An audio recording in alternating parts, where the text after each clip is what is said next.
오늘도 주님의 큰 사랑이 넘치시기를 다시 한번 주님의 이름으로 축복합니다. 우리 그리스도인들은 눈이 좋아야 될 것 같아요. 눈.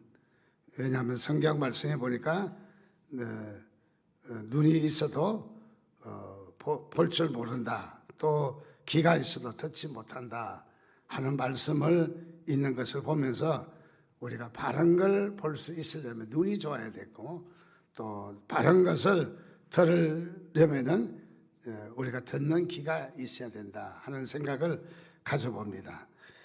그래서 우리는 같은 말이라도 또 같은 사건이라도 어떻게 보느냐가 중요합니다. 그 사람 입장에서 보게 되기 때문에 우리 입장이 어떤 입장이냐, 똑같은 상황인데도 보는 눈에 따라서 해석이 많이 달라지게 되는 거죠.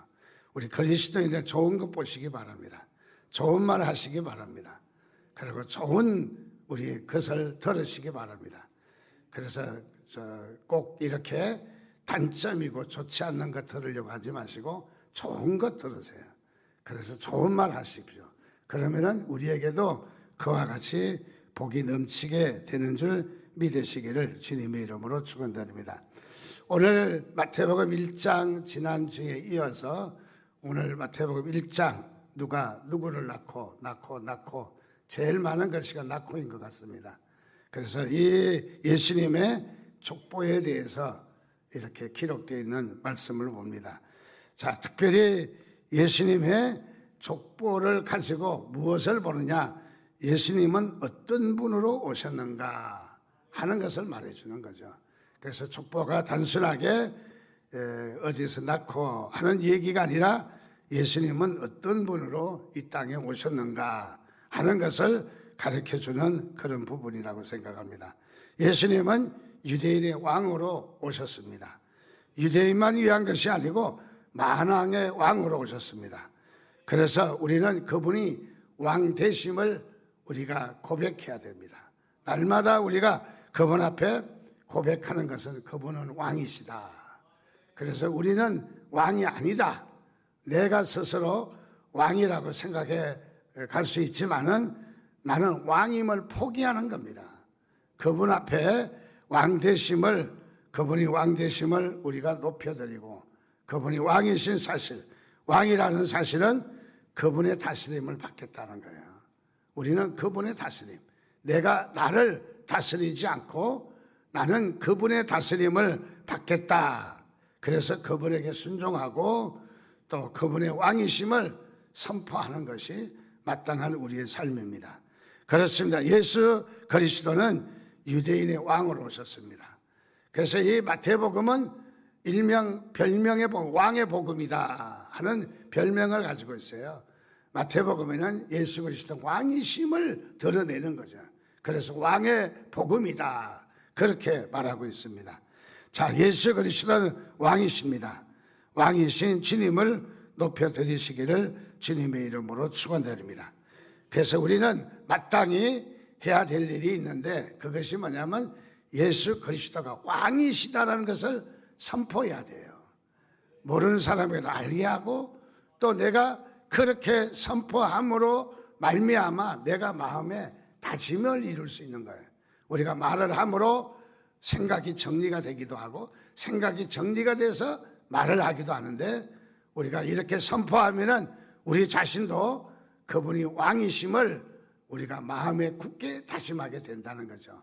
그래서 그분이 왕이시라는 사실을 선포할 때에 듣는 사람도 예수 그리스도가 왕이심을 듣게 되고, 또 선포하는 우리에게도 다시 한번 다져지는 계기가 된다. 그래서 그분이 왕이심을 늘 선포하시기 바랍니다. 그래서 잘 때에도 또 무엇을 할 때에도 또 이야기할 때도 이야기의 화제가 내가 왕이 아니라 그분이 왕이시다. 어쩌면은 그분의 왕이심을 더 드러낼 것인가 하는 것을 우리가 염두에 둔다면은 매우 좋은 일이다 생각합니다. 오늘 말씀을 보면서 특이한 점을 발견합니다. 유대인들은 대체적으로 숫자를 헤아릴 때 남자 장정만 헤아립니다. 죄송합니다, 여성분들에게. 그래서 남자 장정만 세려서 오늘 예배 몇 명 왔다 이렇게 말합니다. 자, 그런데 오늘 성경에는 보니까 그렇지 않는 유대인의 관습을 깨버린 바로 그런 일이 나타납니다. 예수님의 족보에 바로 여자들이 등장을 한다고 하는 거죠. 여자들이. 그것도 여자들이 등장을 하는데 그 여자들이 행실이 좋았던 여자가 아닙니다. 행실이 매우 좋지 않는 그런 여성분들이 4분 다 들어갔습니다. 우리가 잘 알고 있는 대로 기생 라합입니다. 또 룻 잘 알죠? 또 부도덕한 다말, 또 우리아의 아내 밧세바, 우리아의 아내, 이렇게 기록되어 있는 모습을 봅니다.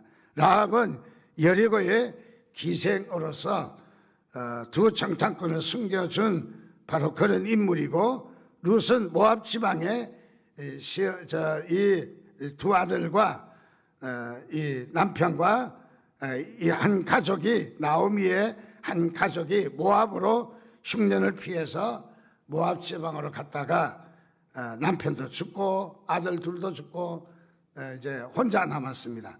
거기에 있던 현지에서 결혼한 바로 며느리 둘 중에 하나는 돌아가고, 그 다음에 누치라고 하는 여자는 아무런 소망과 희망도 없지만은 시어머니에 따라 유대 사회로 돌아오게 됩니다. 자, 여기에 이방 여자입니다. 모압 지방의 여자입니다. 그리고 유대에 돌아올 이유가 전혀 없는 그런 인물이기도 합니다.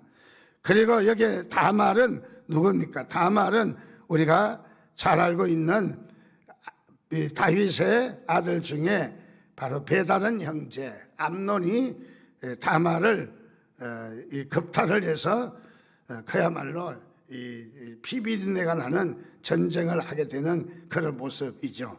또 여기에 우리아의 아내 밧세바, 여기는 다윗이 우리아의 아내를 이렇게 전쟁에 내보내놓고 범한 불륜녀입니다.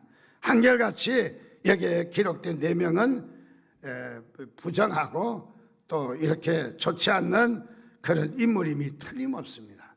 예수님의 족보에 자랑할 만한 사람만 기록되어도 부족할 터인데 이런 사람들까지 이름을 넣었을까 하는 그런 생각을 갖게 됩니다. 그것은 다름이 아니라 예수님은 어떤 분이냐, 이 땅에 이렇게 불륜과 또 지저분함과 또 여러 가지 좋지 않는 그런 사람들까지도 당신의 족보에 이름을 넣었다 하는 것은 바로 그들의 왕이시다 하는 것을 말해주는 거죠. 오늘 이 부정한 이 여자만 아니라 오늘 우리도 부정하고 죄 많고 또 하나님을 떠나 있고 이런 우리들도 하나님께서 우리를 품으시고 우리를 이렇게 왕으로서 그분은 우리를 다스리고 계심을 다시 한번 우리가 기억할 수 있습니다. 그래서 여기에 이 족보는 유대인의 사회에 어떤 그 예수가 태어난 족보를 기록한 것이 아니라 예수님은 왕이시다. 그리고 더 나아가서 이런 불륜녀까지도 주님께서는 다 마다하지 않고 그들을 다 구원하시고 왕이 되어주셨다. 그들의 왕이 되어주셨다 하는 것을 보여주는 바로 그런 부분입니다. 그래서 이 족보에는 우리가 이해할 수 없는 더 깊은 신비가 담겨 있습니다. 그래서 그분이 세상에 오셨지만은 세상의 사람으로 오셨지만은 세상과는 분리되는 하나님께서, 성부 하나님께서 보내신 바로 성자 예수 그리스도이시다. 우리의 생각이나 우리의 아는 지식으로 그분을 다 이해할 수 없지만은 여기는 아주 우리가 생각할 수 없는 깊은 비밀, 신비의 지혜가 담겨 있다는 사실을 기억하시기를 바랍니다. 그래서 그리스도는 그 그리스도께서 가신 곳에는 어느 민족이나 문화를 초월합니다. 그래서 우리는 선교가 가능한 이유는 우리와 문화가 전혀 맞지 않지만은 그들을 품을 수 있었던 것은 바로 우리 주님께서 그런 분이시기 때문에 그렇습니다.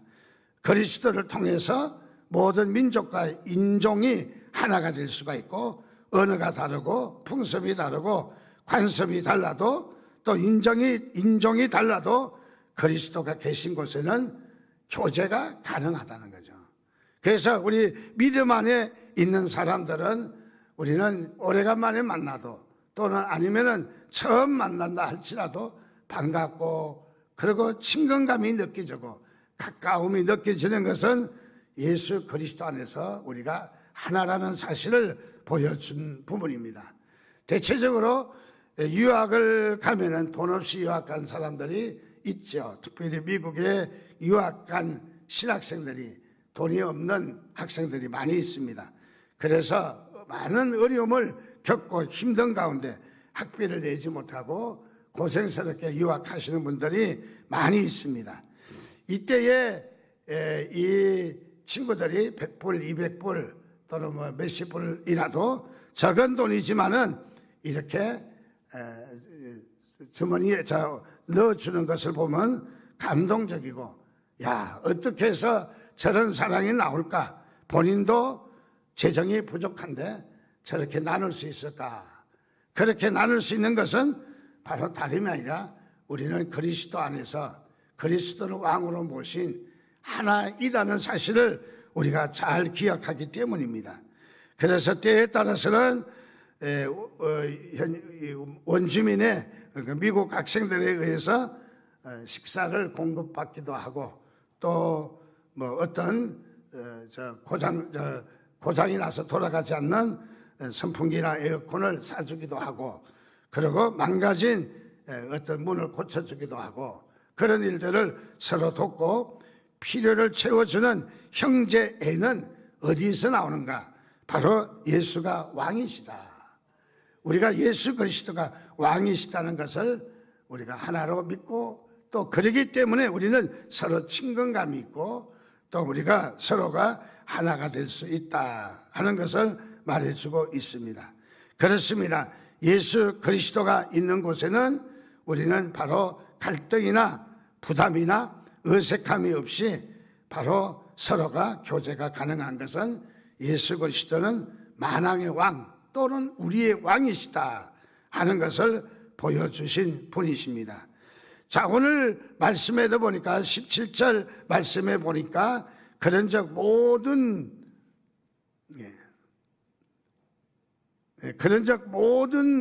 대수가 아브라함부터 다윗까지 14대요. 다윗부터 바벨론으로 사로잡혀 갈 때까지가 14대요. 또 바벨론으로 사로잡혀 간 후부터 그리스도까지가 14대라고 말하고 있습니다.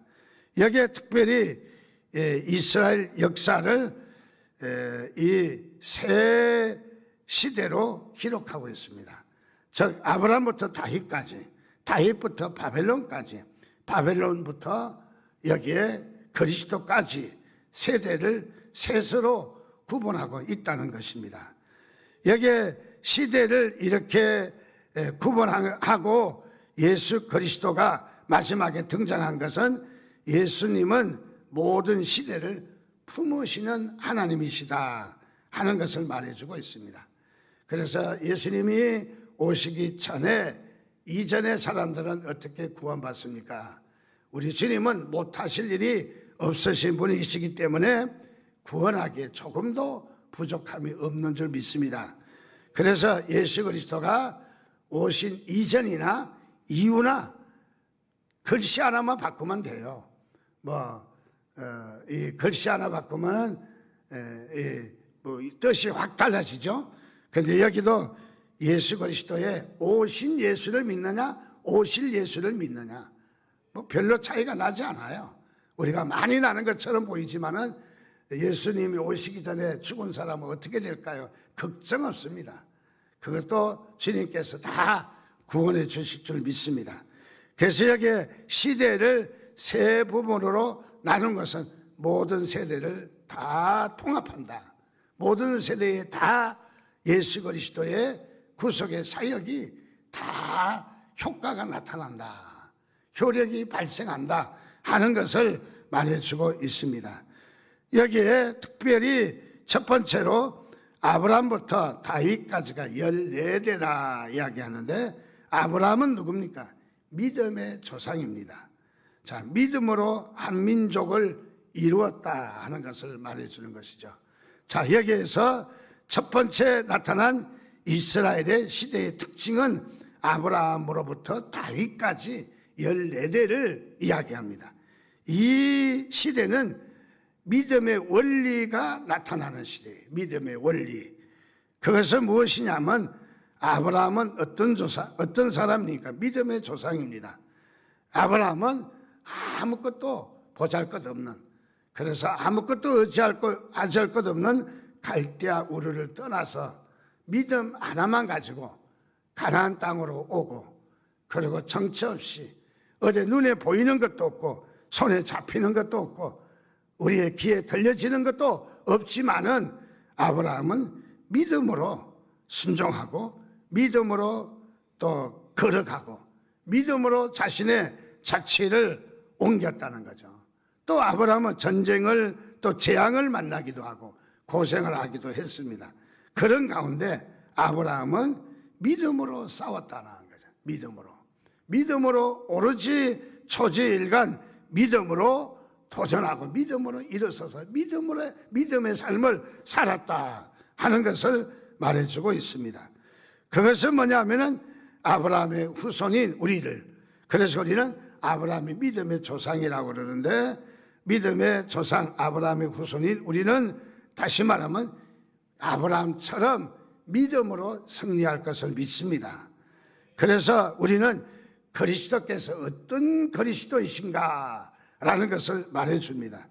믿음은 종종 때에 따라서 눈에 보이지 않기 때문에 쉽게 포기하기도 합니다. 그래서 우리는 믿음보다 보이지 않는 세상적인 것을 먼저 선택하기도 합니다.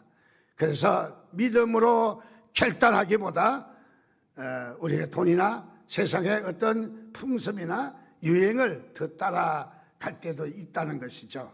그러나 오늘 성경은 아브라함을 통해서 우리에게 무엇을 가르쳐 주느냐? 믿음은 보이지 않지만은 소중하다.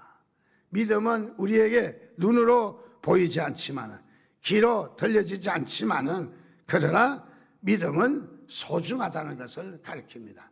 그래서 아브라함은 믿음으로 보이지 않는 이런 갈 바를 알지 못하는 그런 이 갈대아 우리에서 떠나시며 그런 믿음으로 삶을 살고 믿음으로 자신의 인생을 일으킨 장본입니다, 바로. 그래서 그런 모든 실패 가운데도 또 어려움 가운데도 또 이 갈대아 우르에서 가나안까지 걸어서 이동한다는 얘기는, 낙타나 몰고 이동한다는 얘기는 이거는 나가 죽으라는 얘기입니다. 엄청난 불행입니다. 오늘 많은 사람들이 우리가 믿음을 선택하지 않고 우리가 세상의 것을, 세상에 보이는 것을 선택하는 경우가 많이 있는데, 오늘 이 말씀을 통해서 이스라엘에게 보여주신 부분이 뭐냐 하면은 믿음은 보이지 않지만은 의지하는 거예요. 그래서 이브리서 11장에 믿음은 바라는 것들이 실상이요 보지 못하는 것들이 증거다. 보이지 않지만은 증거할 수 있고, 바라기만 했는데도 실제로 우리가 믿고 따라가는 것이다. 그래서 성경에 믿음, 이 히브리서 11장은 믿음장이라고 하는데, 믿음에 관한 부분이 쫙 나열되어 있습니다. 누구는 어떻게 믿었고, 누구는 어떻게 믿었고, 누구는 어떤 믿음으로 칼에 맞아 죽기도 하고, 우물에 빠져 죽기도 하고, 사지가 찢겨 죽기도 하고. 자, 믿음은 우리의 죽음보다도 더 중요하다는 것을 우리에게 말해주는 부분입니다. 자, 그래서 믿음이 우리에게 얼마나 소중한지를 보여주는 부분이고, 또 우리가 오늘 이 믿음이 우리 앞에 얼마나 중요한지를 보여주는 부분이 바로 아브라함부터 바로 여기에 다윗 시대까지, 이 시대에 그 살았던 사람들 또는 그 사는 삶을 통해서 우리에게 믿음이 어떻게 되는 건가 보여주는 거예요. 그래서 여러분, 믿음이 보이지 않다도 믿음을 선택하시기를 바랍니다. 우리에게 어떤 중대한 결정이 있을 때, 그래서 믿음을 선택할 때 우리에게는 하나님께서 새로운 축복을 주실 줄 믿습니다. 두 번째는 다윗부터 바벨론 포로로 붙잡혀 갈 때까지가 14대라 했습니다. 이 시대는 무엇을 말해주느냐? 이상적인 왕의 모습을 보여주는 시대입니다. 이상적인 왕의 모습은 어떻습니까? 아브라함부터 다윗까지 14대예요. 다윗부터 바벨론으로 이거할 때까지가 14대라. 여기에 이스라엘 백성들은 하나님의 통치를 받으며 행복하게 살 수 있었습니다. 그러나 그들은 오히려 세상을 부러워했습니다. 사사시대 때에 하나님께서 각자 위에 하나님의 말씀을 주어졌거든요. 각자 위에. 그런데 그것을 만족하지 못하고 우리에게도 이방인처럼 왕을 달라고 쫄라댑니다.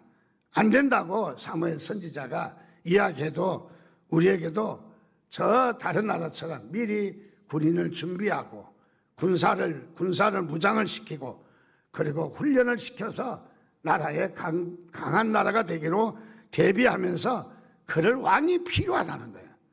그래서 이 선지자는 사무엘 선지자는 안 된다는 거예요. 그런데도 백성들이 왕을 달라고 아주 난리가 났습니다. 그래서 선지자를 통해서 사무엘을 통해서 왕을 허락하십니다. 자, 하나님께서 응답하신 이 응답은 어떤 응답이냐? 하나님이 기뻐하시며 좋아서 응답하신 것이 아닌 거예요.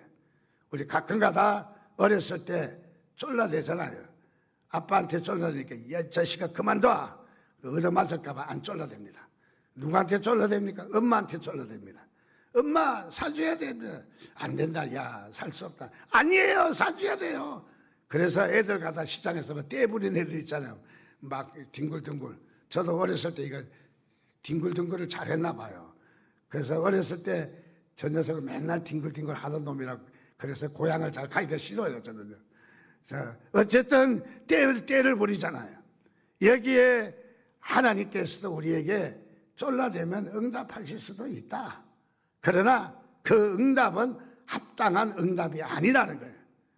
하나님이 기뻐하시는 응답이 되어야 된다는 거예요. 여러분 기도하시면서 하나님이 기뻐하시는 응답이 있기를 주님의 이름으로 축원드립니다. 또 그것을 소원하시기를 바랍니다. 안 되는 걸 그래도 주셔야죠. 하나님 입장을 바꿔놓고 생각해 보십시오. 어떻게 다 있는데 나만 안 됩니까? 주십시오. 그래서 억지로 우리는 응답을 받을 필요는 없다는 것입니다. 물론 우리가 간절히 기도하는 것하고는 또 다른 거예요. 그것은.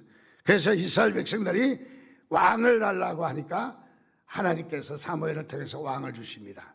그 왕이 누구예요? 사울이잖아요. 사울 왕이잖아요. 사울 왕은 어떻습니까? 그런 사울 왕은 불순종의 대표적인 왕입니다. 왕을 세우면은 그야말로 잘 될 줄 알았지만은 그러나 이 사울 왕은 불순종의 대표되는 왕입니다. 그래서 하나님께서 왕을 보내주셨습니다. 그 왕 중에 하나님의 마음에 합한 하나님의 마음에 꼭 드는 왕을 보내주셨습니다. 그 왕이 누굽니까? 바로 다윗 왕입니다. 다윗 왕은 다윗이 성인이다. 다윗에게는 오점이 없다. 부족함이 없다. 그것을 말하는 것은 아닙니다. 그러나 다윗도 오점이 있어요. 우리아의 아내를 범한 것도 있고 다윗에게도 실수를 한 것도 있고 부족한 것도 있지만은 그러나 다윗을 통해서 예수님을 닮은 모습을 보여주신 것이죠. 우리 성경의 인물들을 보면서 예수님을 닮은 인물들이 다 예수님을 나타내고 있잖아요. 요셉은 예수님의 순종하고 또 이삭은 예수님의 성품을 드러내고 자 그래서 주님을 나타내는데 오늘 다윗은 어떤 왕이냐? 하나님께 충성한 왕입니다. 그리고 더 나아가서 예수님을 닮은 이상적인 왕입니다. 그래서 왕 중에 가장 이상적인 왕은 바로 다윗 왕입니다. 하나님께서도 다윗 왕은 마음에 꼭 든다고 이야기했습니다. 그리고 지금도 이스라엘 백성들은 이스라엘 나라, 지금 저 하마스와 싸우는 이스라엘 나라도 무엇을 원하냐? 다윗 시대를 이야기해요. 우리가 다윗 시대로 돌아가자. 다윗 시대로. 그래서 시온이즘이라고 합니다. 시온산으로 돌아가자. 시온이즘, 다윗 시대로 돌아가자. 바로 그 말입니다. 자, 다윗에 대해서는 이스라엘 백성은 지금도 무조건 공경하는 거예요. 무조건 좋아하는 거예요. 무조건 칭찬하는 거예요. 자, 그래서 이 다른 그 왕들은 실패하고, 그러나 그들은 오히려 왕이 돼서 하나님을 모시기보다는 이 세상적인 지혜, 세상적인 모습을 쌓아가고 있죠. 솔로몬도 그랬죠. 솔로몬도 하나님을 찾지 않잖아요. 솔로몬이 지혜를 얻었습니다. 솔로몬이 부자가 되었습니다. 세금을 많이 걷어들여서 나라가 잘 살게 되었습니다. 그런데 시바 왕이 와서 당신의 지혜를 좀 보자. 그런데 솔로몬의 지혜가 얼마나 신통망통 꼬부랑통한지 그냥 얼마나 지혜가 딱 떨어지고 신통한지 그냥 놀랐습니다. 그리고 이 솔로몬 왕이 얻어진 보화, 금은 보화도 보니까 너무 많고, 그리고 이 무기고까지 다 보여줍니다. 그래서 시바 왕이 이렇게 이야기합니다. 당신의 하나님을 찬양하리로다. 야, 우리 그리스도인들에게는 이런 면을 좀 보여줘야 되지 않겠어요? 아이고, 저 인간은 예수 믿는데도 믿는지 안 믿는지 모르겠어. 언제는 마시고, 언제는 피우고, 언제는 세상으로 가고, 그리고 또 언제는 교회 간다고 그러더라고. 이런 것보다, 야, 내가 보기에는 믿음을 가지려면 우리 아무개 누구를 봐야 될 것 같아. 그냥 참 신앙생활 대단하더라. 그 말이죠. 시바 왕이 솔로몬을 향해서 당신의 하나님을 송축하리로다. 막 하나님을 안 믿는 사람이 하나님을 이름을 드러내서 높이는 거예요. 얼마나 대단합니까? 자, 그런데 그쯤 되면은 이제는 체면이라도 맞아요. 주님이 복 주셨어요. 하나님이 복 주셨어요. 여호와가 복 주셨어요. 그래라도 좀 대답하면 얼마나 좋겠어요. 그런데 이 솔로몬은요, 한마디도 대답하지 않습니다. 하나님이란 말 한마디도 안 나옵니다. 이방 사람은, 예수 안 믿는 사람은 하나님의 은혜라고 이야기하는데, 예수 믿는 솔로몬은 한마디도 대답하지 않습니다. 하나님이 그랬다는 근처에도 가지 않습니다. 바로 무엇을 이야기합니까? 여기 보니까 이 다윗은 하나님을 드러내는 왕이었습니다. 오늘 우리의 신앙생활은 뭐냐? 우리의 신앙생활은 바로 어떤 우리의 그 모습이냐? 하나님은 우리의 왕이시다. 다윗 왕과 같이 왕이시다는 것을 보여주고 있습니다. 그래서 예수를 왕으로 섬기는 자는 복이 있다. 그리고 하나님께서 그들의 인생에 많은 축복을 주실 것이다 라는 것을 말해주는 부분이에요. 그래서 여러분들, 예수 그리스도가 여러분의 왕이십니다. 예수 그리스도를 따르시기를 바랍니다.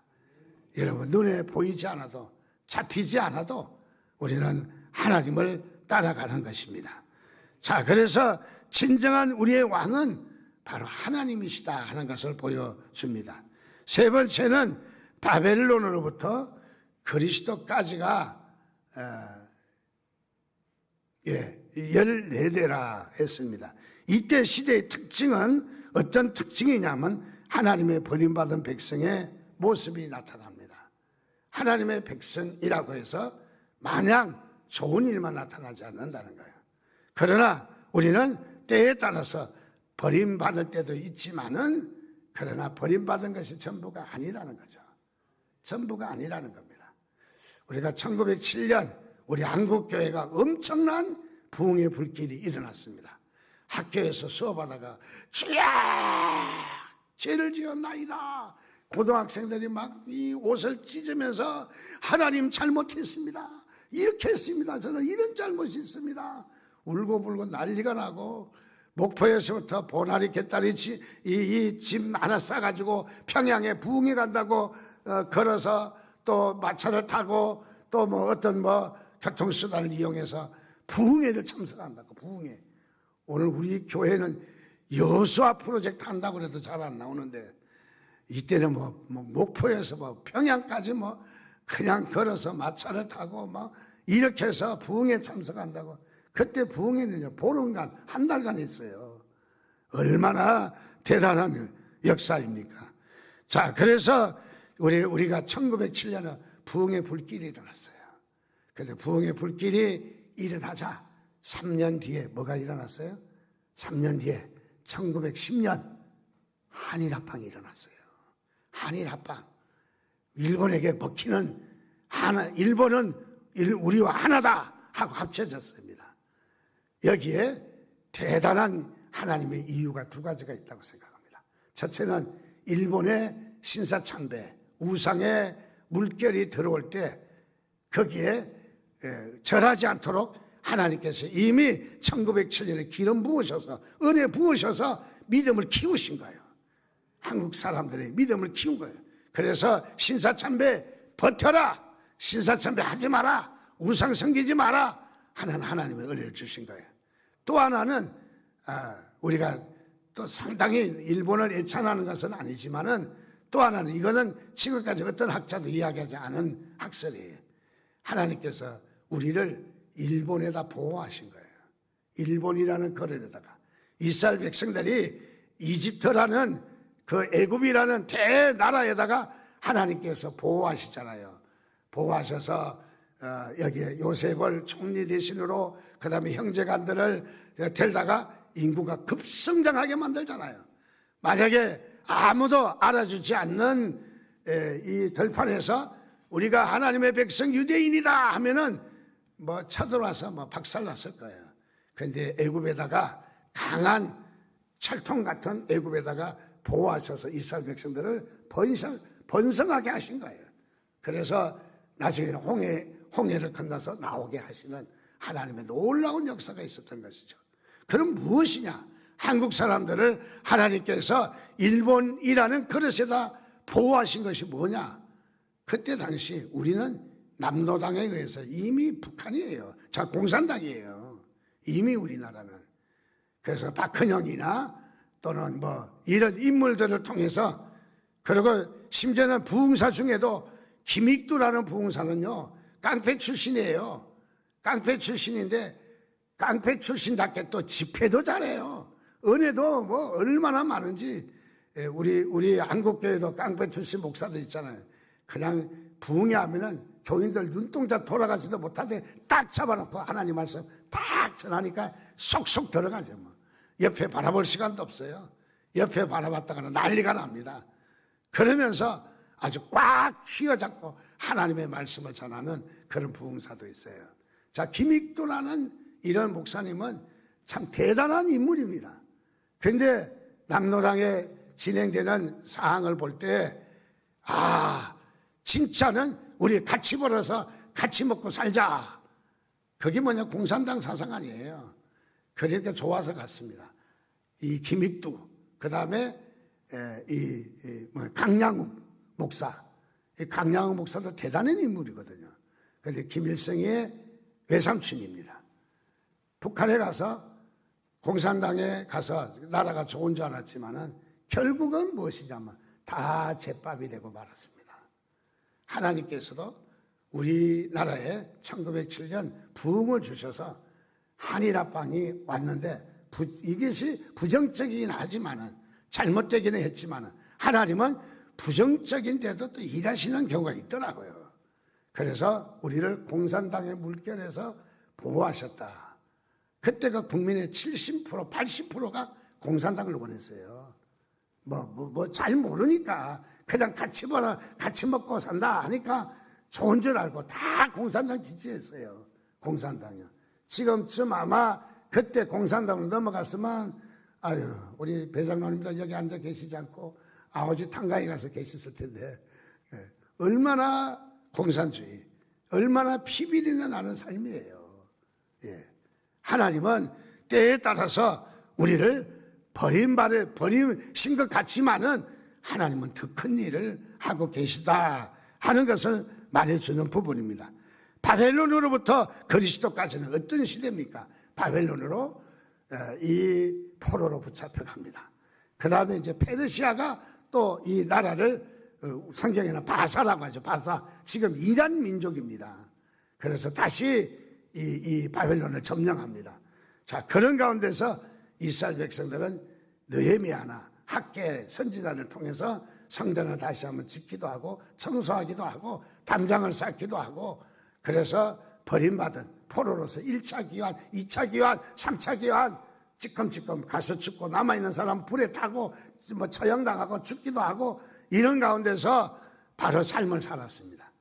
여러분 그럴지라도 우리의 믿음은 변하지 않는 믿음인 줄 믿습니다. 바로 우리의 믿음은 소중한 거예요. 나라도 빼앗기고 의지할 때도 없고요.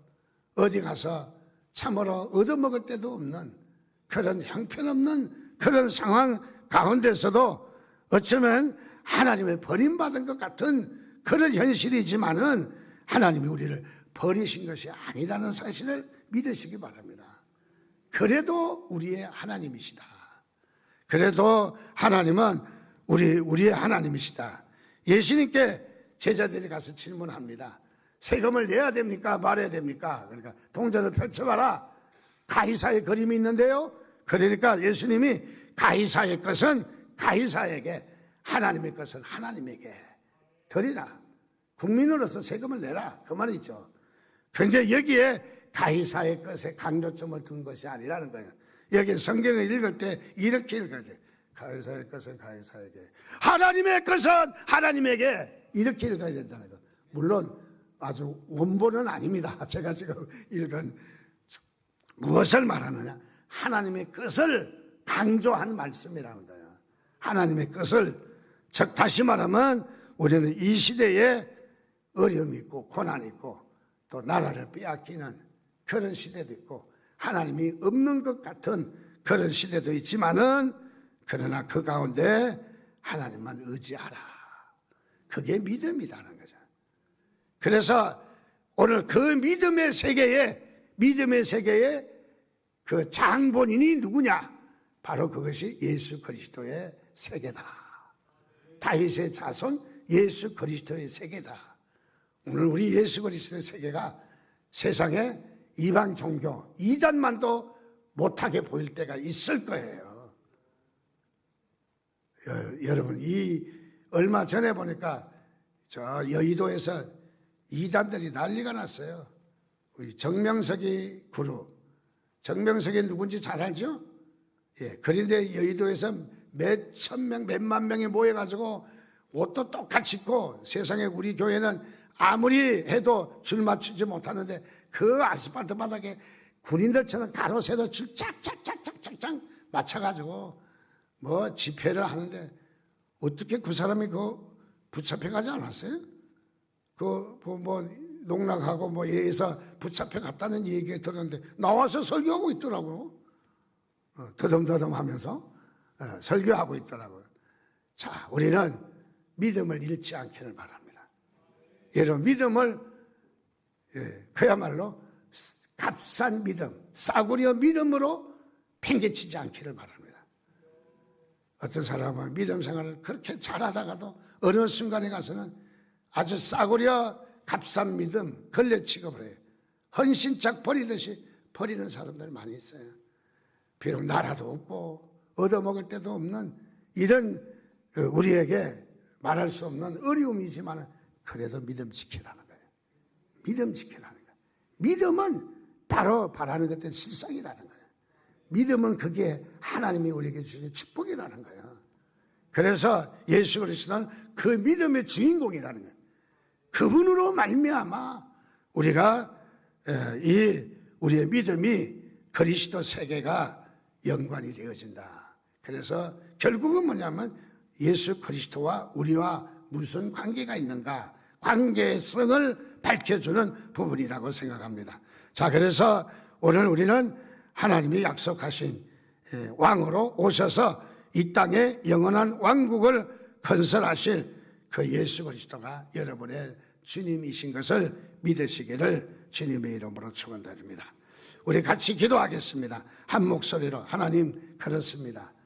우리가 세상 것 바라보고 우리가 소홀하지 않게 하시며 우리에게 주신 믿음 참으로 우리가 잘 간직해서 어떤 어려움이나 어떤 우리가 세상의 기준이 넘어지고 쓰러지고 실망할 그런 환경이 있을지라도 우리를 믿음 안에서 견고하게 서게 해달라고 우리 주여 한번 부르짖고 같이 기도하겠습니다. 주여.